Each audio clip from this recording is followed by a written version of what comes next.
If you've been thinking about investing but have no idea where to start, you're not alone. Most people feel the same way, intimidated by all the jargon and the fear of making a mistake. But here's the good news. Building a profitable investment portfolio doesn't have to be complicated. In today's video, I'm going to walk you through a simple step-by-step guide to creating a monster dividend portfolio. You don't need a big bankroll or expert knowledge. I'll break down the process into 3 easy steps: number of stocks you need, how much to invest in these stocks, and what should be your sector allocation. And in the end, I'll show you and John 17 top-notch dividend-focused stocks I selected for my monster portfolio and demonstrate how it can turn a one-time $25,000 investment into a $2.5 million portfolio. That's a 1,000% gain, and it can also pay over $70,000 in monthly dividend income.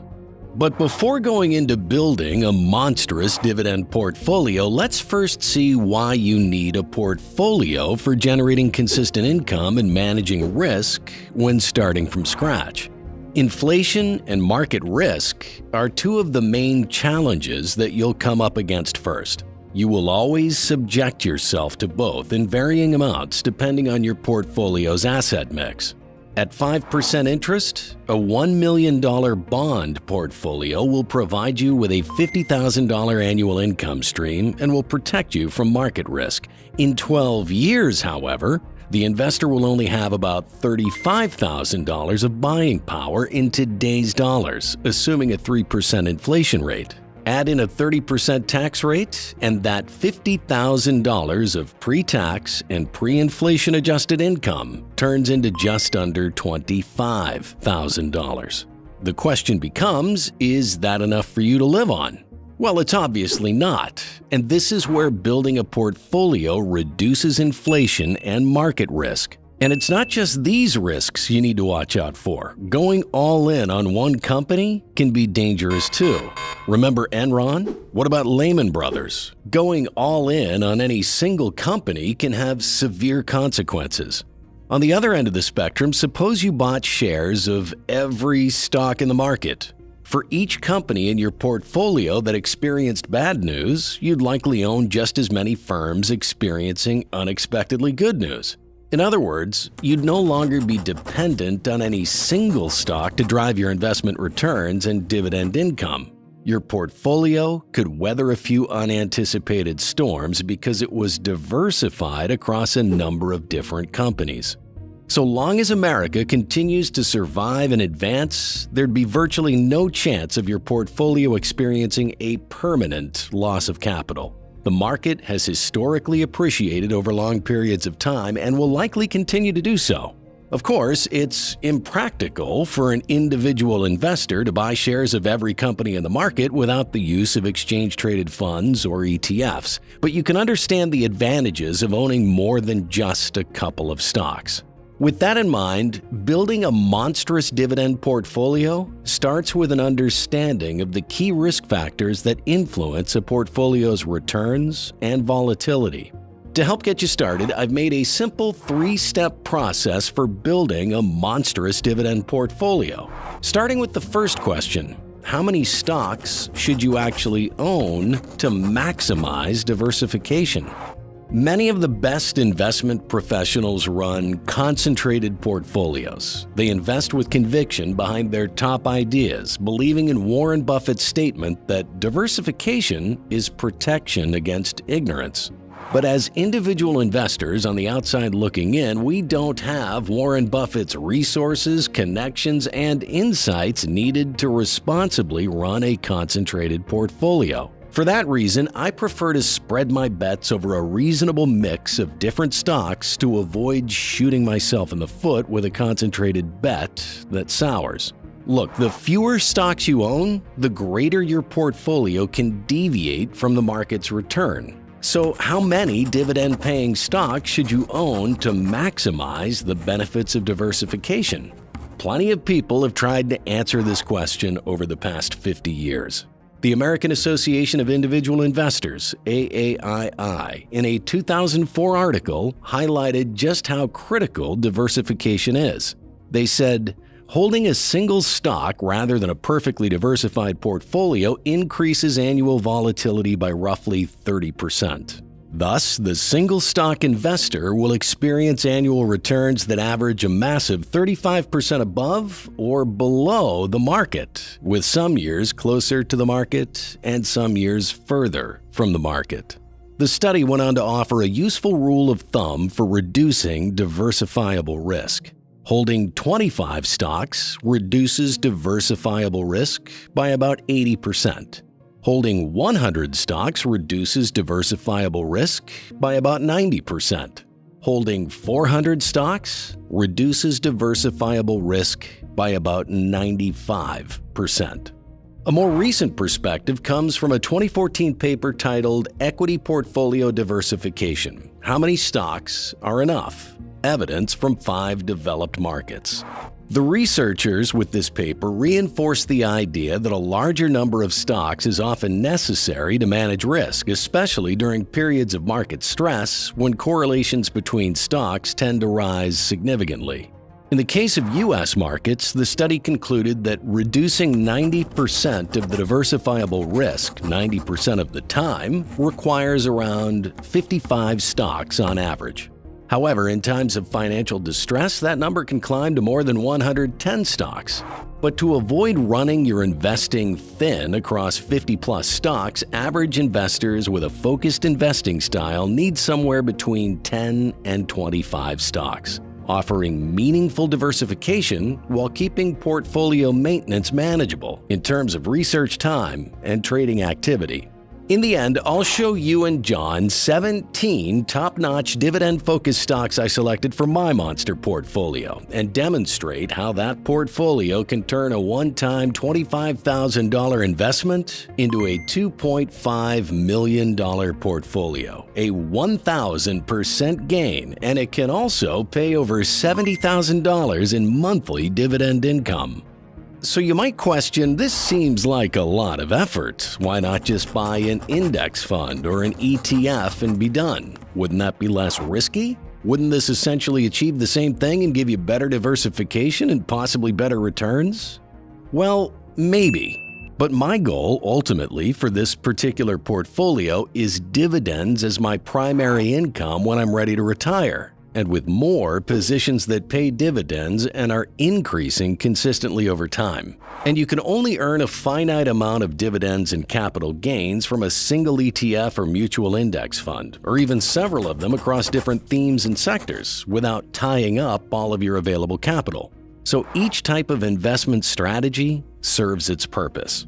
Additionally, if you're like me and prefer buying individual stocks, either because you want dividend income or you just like the companies you're investing in, the general idea is that owning more stocks lowers risk.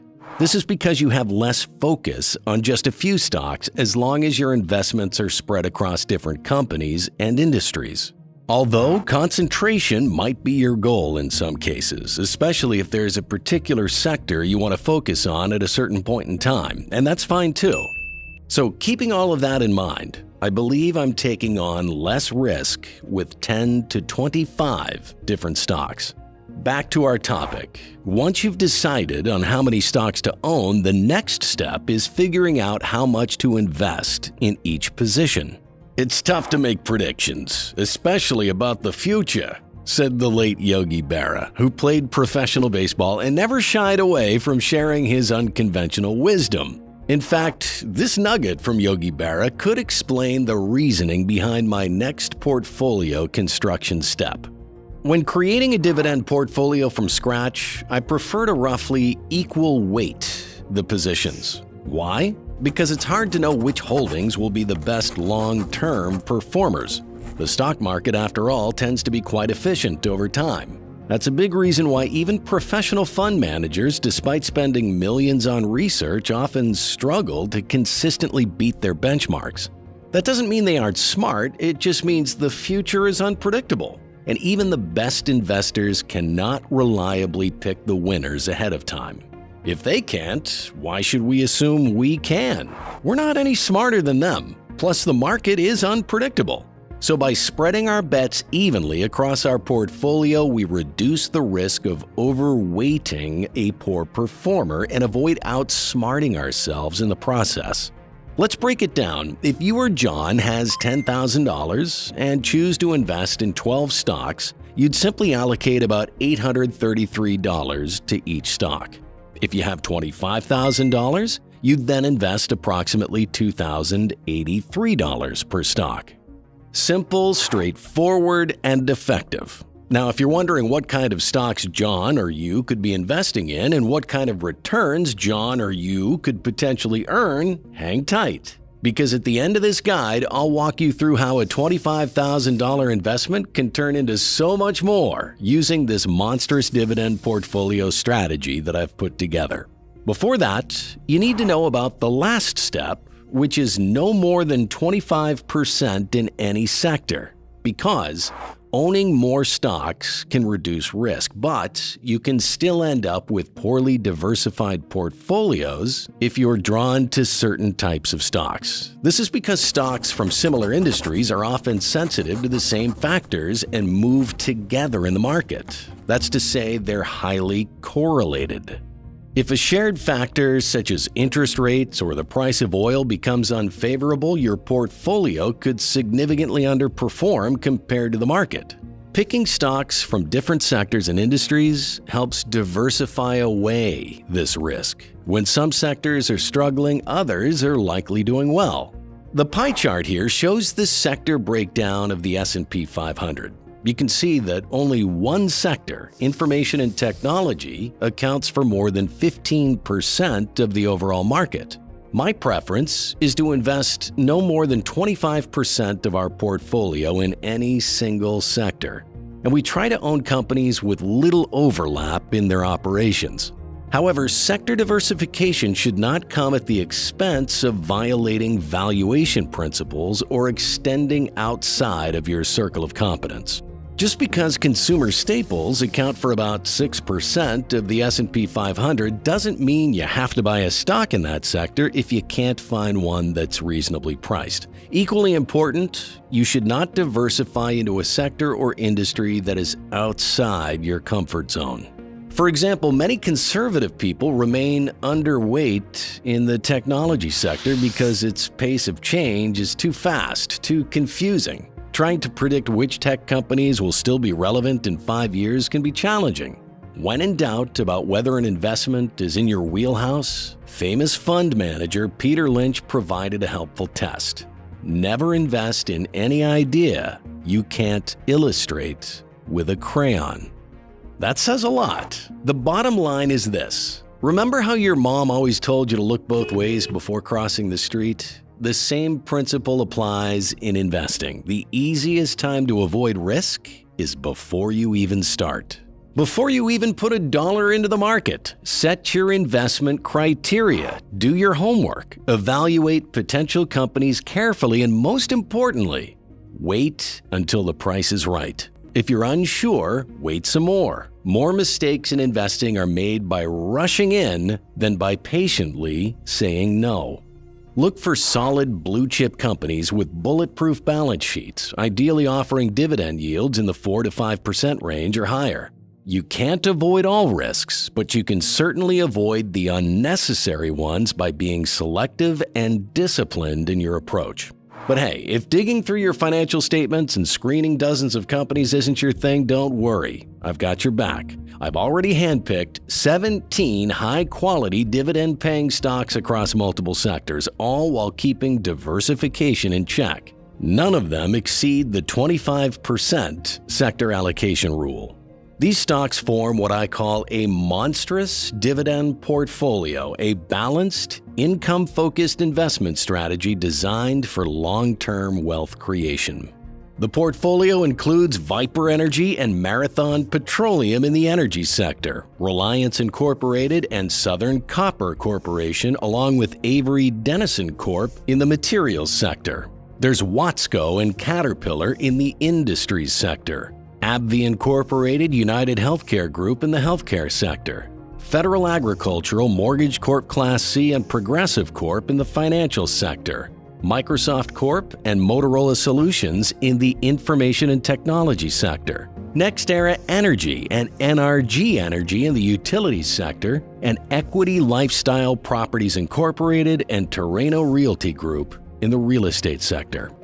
Now, to show how this strategy works, I'm going to put John's $25,000 into this portfolio. For my projections, I've used 3 key parameters from each selected stock. Forward dividend yield, because it gives a snapshot of expected annual income and averages out to about 2.47%. 10-year dividend CAGR, because growing income matters over time, which averages out to 14.41%. And 10-year average share price appreciation to capture long-term capital growth, and it averages out to 15.21%.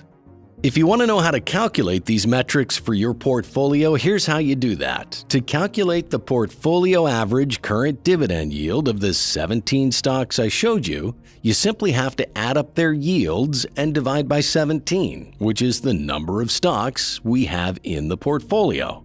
The calculation would be 41.92% divided by 17, which gives us an average dividend yield of 2.47%. You can apply the same method of averaging to calculate the dividend growth and share price appreciation for the portfolio.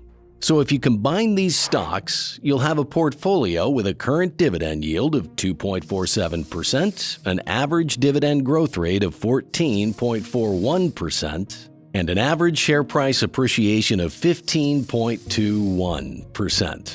Based on these metrics, let's break it down and see what happens if John invests $25,000 in this portfolio.